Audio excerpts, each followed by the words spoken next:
Hello students, welcome to GRD classes. तो आज के इस लेक्चर में हमारा टॉपिक रहेगा equation of motion by calculus method. तो देखते हैं किस तरीके से इक्वेशन ऑफ मोशन करते हैं। तो स्टार्ट करते हैं फर्स्ट इक्वेशन ऑफ मोशन से। तो first equation of motion exam में पूछी जाती है कैलकुलस मेथड से, तो इसलिए फर्स्ट टर्म के लिए आपके लिए बहुत इंपॉर्टेंट टॉपिक है।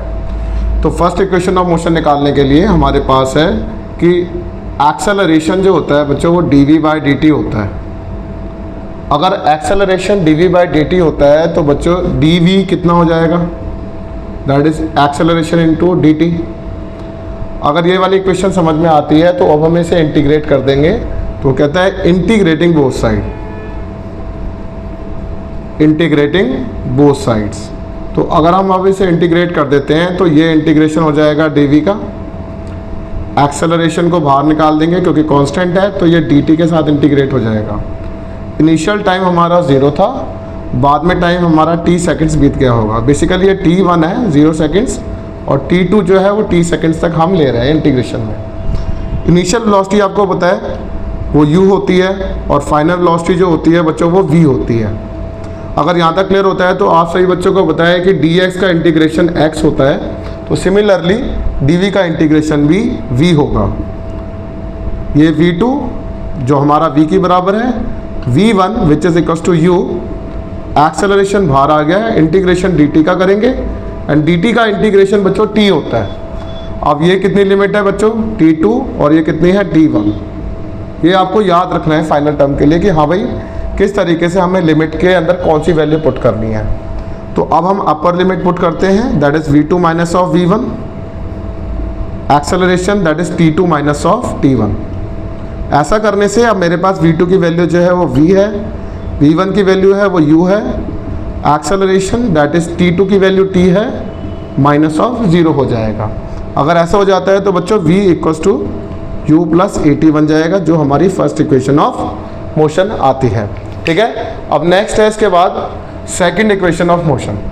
अब हम second equation of motion start करते हैं। तो कहता है कि सेकंड इक्वेशन ऑफ मोशन के लिए हमारे पास पता है कि बच्चों वी नो दैट वेलोसिटी जो होता है वो dx/dt की बराबर है, that is called instantaneous velocity का फॉर्मूला होता है ये। तो यहाँ पर dx जो हो जाएगा वो v इंटू dt की बराबर हो जाएगा, और आप सभी बच्चे अभी निकाल कर आए हैं कि ये u प्लस at की बराबर होता है, दैट इज v की वैल्यू इंटू dt हो जाएगा, ये dx बन जाएगा। ऐसा करने के बाद हम इसे इंटीग्रेट कर देते हैं। तो कहता है integrating both side, integrating both sides. अगर हम अब इसे इंटीग्रेट कर देंगे तो फाइनल डिस्प्लेसमेंट बच्चों x होती थी, तो यहाँ पर मैं s ले रहा हूँ। अब ये u इंटू dt हो जाएगा, टाइम 0 से t रहेगा। अब a कांस्टेंट है, ये t इंटू dt बन जाएगा, अब 0 से t तक रहेगा। अगर यहाँ तक की वैल्यू आपको क्लियर होती है तो बच्चों dx का इंटीग्रेशन x बनता है, ये 0 से s तक जाएगा। dt का इंटीग्रेशन t बनेगा, ये 0 से t तक जाएगा, और t dt का इंटीग्रेशन t²/2 आता है। अब ये 0 से t की बराबर बनता है। अब ये बन जाएगा आपका s माइनस 0, t माइनस 0। अब 2 आपने बाहर निकाल लिया है, अपर लिमिट माइनस और लोअर लिमिट बन जाएगा।